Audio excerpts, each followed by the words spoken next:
Degree 4 polynomial equation का solution set find करना है। तो किस तरह से फाइंड किया जाएगा जी? सबसे पहले हम इसमें इस तरह से सब्स्टिट्यूट कर लेंगे, अपनी इस डिग्री 4 की इक्वेशन को डिग्री 2 में कन्वर्ट कर लेते हैं।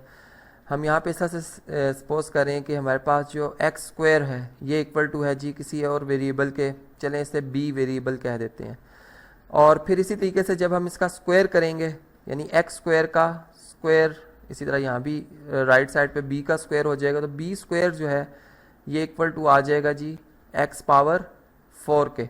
अब हमारी जो इक्वेशन है इसे मैं कह देता हूँ जी ये स्टार इक्वेशन नंबर स्टार, ये जो है ये इसकी शेप बदल जाएगी। हम यूँ कहेंगे जी इक्वेशन स्टार बिकम्स, ये शॉर्ट फॉर्म है जी इक्वेशन की, ई क्यू एन मैंने लिखा है, बिकम्स ये बन जाएगा G 2 into B square equal to 9 into B, यानी जहाँ जहाँ एक्स स्क्वायर आ रहा है उसकी जगह मैं बी लिख रहा हूँ, और इसी तरह से -4।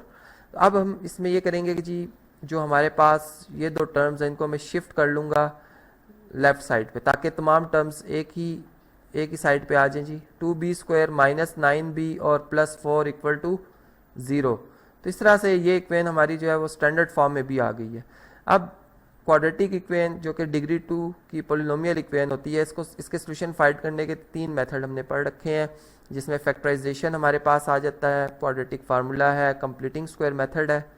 तो यहाँ पे मैं फैक्टराइजेशन यूज़ कर रहा हूँ और उसका रूल आप जानते हैं कि फर्स्ट और लास्ट जो टर्म इनका प्रोडक्ट और जो इसी तरीके से जो मिड टर्म है उसको इस तरह से ब्रेक किया जाएगा कि उसका प्रोडक्ट इन दोनों के प्रोडक्ट के इक्वल हो जाए, एक्सट्रीम्स के प्रोडक्ट के इक्वल। तो यहाँ पे मैं यूँ कह रहा हूँ कि अगर 8b और -8b और -b लिखता हूँ तो इनको ऐड कर रहा हूँ तो वापस मिड टर्म आ जाती है, जबकि मल्टीप्लाई करने से एक्सट्रीम जो हमारे पास टर्म्स हैं उनके प्रोडक्ट के इक्वल आ जाती है। तो यहाँ पर अब आप अगर देखें तो फर्स्ट 2 टर्म में से हमारे पास 2b इनका मल्टीपल है, यानी यहाँ से अगर हम देखें तो 2b कॉमन लेने के बाद फर्स्ट टर्म में हमारे पास b बच जाएगा, और यहाँ से अगर आप देखें तो 2 4s are 8, यानी यहाँ पे 4 बच जाता है जबकि b कॉमन में आ गया। इसी तरह यहाँ पे अगर हम देखें तो चूँकि हमें अब यही फैक्टर दोबारा चाहिए तो यहाँ से मैं -1 कॉमन ले रहा हूँ ताकि b जो कि नेगेटिव था पॉजिटिव हो जाए और जो 4 पॉजिटिव है वो नेगेटिव हो जाए।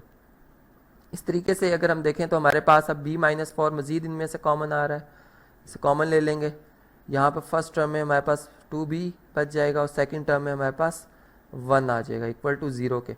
और यहाँ से अब हम b-4 को इक्वल टू 0 लिखेंगे और इसी तरह हम लिखेंगे जी 2b-1 इक्वल टू 0। यहाँ पे याद रहेगा जी हमने b स्क्वायर जो है b सपोज किया था ये एक्स स्क्वायर के इक्वल है। यहाँ पे मैं दोबारा चूँकि हमारी इक्वेशन जो है वो एक्स वेरिएबल में है, हम एक्स में ही वापस आंसर लाएंगे, तो एक्स स्क्वायर इसकी जगह में लिख दूंगा जहाँ पे b आ रहा है, यहाँ पे हम लिख देंगे एक्स स्क्वायर -4 इक्वल टू 0। इसी तरह यहाँ पे अगर आप देखें तो 2 into x square -1 equal to 0 आ जाएगा, और यहाँ से एक्स स्क्वायर इक्वल टू 4, जबकि इसका स्क्वायर रूट लिया जाएगा तो यहाँ प्लस माइनस का साइन आएगा जी, +-2। ये बात आप जानते हैं कि जो स्क्वायर होता है पॉजिटिव नंबर का और नेगेटिव नंबर का वो पॉजिटिव में ही होता है। इसी तरह यहाँ से भी आप देखें तो 2x स्क्वायर इक्वल टू 1 और x स्क्वायर इक्वल टू आ जाएगा 1/2। अगेन यहाँ पर चलें इसको मैं इस तरह से आपके लिए इस तरह से लिख देते हैं जी, +-1/2 और इसका स्क्वायर।